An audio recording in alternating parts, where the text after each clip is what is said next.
इस बार नवरात्र से लेकर दिवाली तक रियल एस्टेट 10 सफलता मिली है।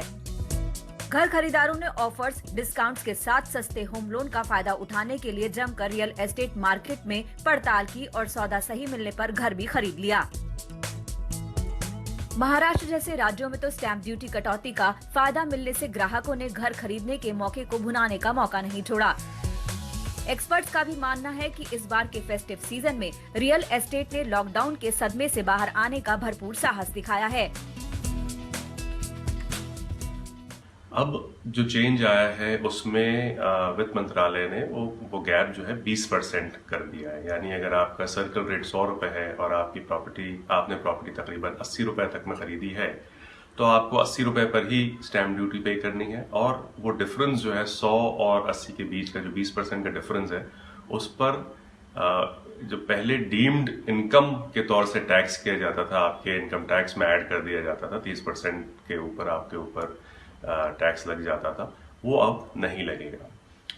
तो ये एक काफी अच्छा कदम है गवर्नमेंट की तरफ से। ऑलरेडी एक फंड रिलीज हो चुका था, उसके बाद एडिशनल फंड रिलीज करना ये अपने आप में रियल एस्टेट मार्केट को एक तरह से पुश करेगा, कंस्ट्रक्शन इंडस्ट्री को पुश करेगा। और चूंकि रियल एस्टेट के ऊपर एंसिलरी इंडस्ट्री बहुत सारी डिपेंड होती है तो उसका बेनिफिट उनको मिलेगा। हालांकि त्योहारों के बाद रियल एस्टेट मार्केट की रफ्तार सुस्त होने की आशंका थी, वो भी अब पिछले हफ्ते हुए वित्त मंत्री के ऐलान के बाद कम हो गई है। दरअसल सर्कल रेट और एग्रीमेंट वैल्यू के बीच जो अंतर था अब उसे 10% से बढ़ाकर 20% कर दिया गया है। इससे घर खरीदने और बेचने वालों को इनकम टैक्स में बड़ी राहत मिलेगी। 30 जून 2021 तक ये योजना 2 करोड़ रुपए तक के रेजिडेंशियल यूनिट की प्राइमरी बिक्री पर लागू रहेगी। इससे उन डेवलपर्स को राहत मिलेगी जो अपने मकान नहीं बेच पा रहे हैं। सेल एग्रीमेंट वैल्यू पे और जो सर्कल रेट में डिफरेंस जो रहता था, अगर उसमें 10% से ज्यादा होने पर वो आपके कैपिटल प्रॉफिट में या एसेट के ट्रांसफर पे जो कैपिटल गेन का टैक्स लगता था वो अब 10% से 20% होने पे जरूर मैं कहूंगा डेवलपर्स के लिए भी, प्लस क्योंकि ये 56 में ऐड हो जाता था अदर इनकम में, वो भी वहां बेनिफिट मिल सकता है। दावा किया जा रहा है कि इससे टैक्स में राहत तो मिलेगी ही, साथ ही बिक्री भी जोरदार तरीके से बढ़ सकती है।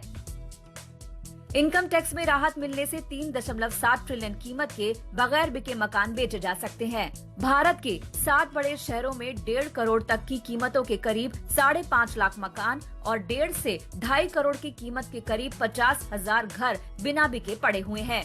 देश भर में 6 लाख से ज्यादा मकानों को खरीदारों का इंतजार है। इनकम टैक्स में मिलने वाली राहत को बिल्डर अपने ग्राहकों को देकर बिक्री बढ़ाने की कोशिश करेंगे। गवर्नमेंट ने इस चीज़ को ध्यान में रखते हुए और उनको सपोर्ट करने के लिए स्कीम निकाली है जिसमें आपका डिफरेंस यदि 20% सर्कल रेट और एक्चुअल प्राइस में डिफरेंस यदि 20% तक का ही है तो वो 20% वाला डिफरेंस आपको दोनों में से किसी को भी टैक्स उसके ऊपर नहीं देना पड़ेगा। लेकिन उसमें ये बात ध्यान रखने की ज़रूरत है कि ये स्कीम सिर्फ रेजिडेंशियल हाउस के लिए है, रेजिडेंशियल हाउस जिनकी कीमत 2 करोड़ रुपए तक की ही है। यानी रियल एस्टेट के लिए ये ऐलान गेम चेंजर साबित हो सकता है। उम्मीद है इसके साथ साथ अफोर्डेबल हाउसिंग के लिए किए गए 18,000 करोड़ के ऐलान से भी रियल एस्टेट के दिन बदलेंगे। इन दोनों ऐलानों से देश में अफोर्डेबल और मिड इनकम ग्रुप की प्रॉपर्टी में बड़ा उछाल आने का अनुमान है।